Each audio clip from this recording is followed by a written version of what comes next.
Assalamualaikum warahmatullahi wabarakatuh. Saya Ilham Bayu dari kelas 11 IPA 4. Di video kali ini saya akan mempraktekkan salah satu materi bahasa Indonesia, yaitu materi ceramah. Selamat menonton. Assalamualaikum warahmatullahi wabarakatuh. Rabbi shrah li sadri wa yassir li amri wahlul 'uqdatam min lisani yafqahu qawli. Yang terhormat Kepala Madrasah Ibu Hajah Eswar Tresnawati SPD MPD, yang terhormat Bapak Ibu Dewan Guru beserta staf tata usaha dan tak pula teman-teman seperjuangan yang saya banggakan. Pertama-tama marilah kita panjatkan puja dan puji syukur kehadirat Allah Subhanahu wa Ta'ala yang telah memberikan kepada kita nikmat sehat, nikmat iman, dan nikmat Islam. Salawat serta salam marilah kita junjungkan kepada Nabi kita Nabi Muhammad Shallallahu Alaihi Wasallam yang memberikan kita syafaat di yaumil akhir nanti. Untuk kali ini saya akan menyampaikan sejarah keislaman, khususnya masuknya Islam ke Nusantara. Di dunia ini sendiri sudah banyak kerajaan-kerajaan yang terkenal yang mungkin tidak asing lagi di telinga kita ya, seperti Kerajaan Abbasiyah dan Kerajaan Umayyah. Nah, oleh karena itu kita sebagai umat Islam perlu mengetahui sejarah keislaman, khususnya di negara kita sendiri. Bagaimana sih Islam itu bisa masuk ke Nusantara atau masuk ke Indonesia?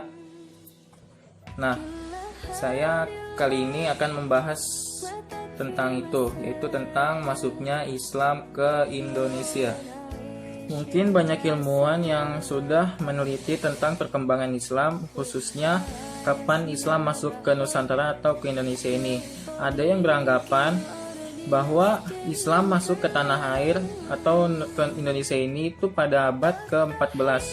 Tapi ada ilmuwan juga yang menyatakan bahwa itu salah. Ia menepis tanggapan itu. Dan ia menyatakan bahwa Islam masuk ke Indonesia itu sudah sejak abad ke-7. Menurutnya, informasi yang diberikan pada bahwa Islam masuk abad ke-14 itu menyesatkan. Karena ada peneliti yang disuruh oleh Belanda untuk mempelajari nilai-nilai keislaman. Nah, sebenarnya itu bukan nilai keislamannya. Itu hanya gambaran keislamannya saja. Dan dikirim ke Aceh dan hasilnya itu menyesatkan masyarakat. Profesor Ahmad Mansur Surya Negara menepis tanggapan bahwa Islam masuk ke Nusantara itu pada abad ke-14. Pada bukunya Abdi Sejarah, beliau lebih condong kepada materinya. Beliau beranggapan bahwa Islam itu masuk bukan pada abad ke-14 melainkan pada abad ke-7. Sebenarnya pun pada zaman atau era kenabian itu Islam itu sudah masuk ke Nusantara. Apabila ada yang menanyakan apa sih buktinya kalau Islam masuk pada abad ke-7, saya akan menjelaskan atau memberitahu bukti-buktinya.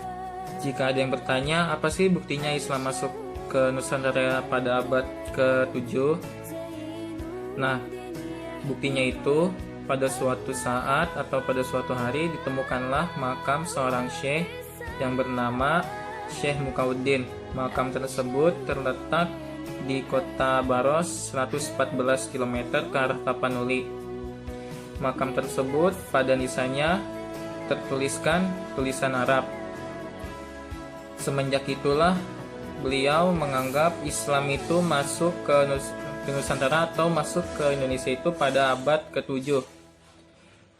Nah, semenjak itu mulailah Islam berkembang sampai munculnya kerajaan-kerajaan Islam di Indonesia ini.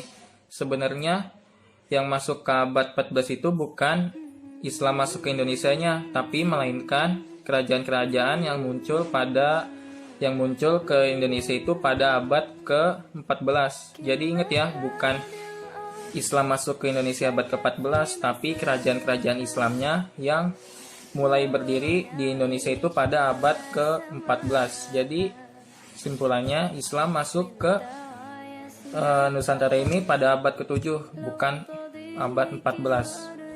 Nah, jika ada yang bertanya kerajaan apa aja sih yang pada saat itu mulai berkembang, Nah, jawabannya yaitu mulai dari Kerajaan Pasai, Kerajaan Mataram, Kerajaan Demak, Kerajaan Aceh, Kerajaan Banten, dan juga Kerajaan Pajang dan Cirebon. Mungkin cukup sekian materi atau ceramah dari saya, Ilham Bayu, kelas 11 IPA 4. Kalau misalnya ada yang kurang mengerti ataupun salah kata-kata, itu kalian bisa cari di sumber-sumber lain. Masih banyak kok sumber-sumber lainnya. Alhamdulillahirrabbilalamin. Buat Bapak dan Ibu dan teman-teman sekalian, mungkin dari saya cukup sekian. Terima kasih jika memang sudah menyimak video ini. Saya Ilham Bayu dari kelas 11 IPA 4. Mohon maaf jika ada kesalahan kata-kata ataupun kesalahan materi yang saya sampaikan. Kesempurnaan itu hanyalah milik Allah dan kesalahan itu milik saya pribadi. Kurang lebihnya mohon maaf. Wabillahi taufiq wal hidayah. Wassalamualaikum warahmatullahi wabarakatuh. Nah, saya punya pantun nih. Tidur nyenyak di atas ranjang, air mengalir di kolam ikan. Pidato saya memang panjang, tapi menyenangkan kan?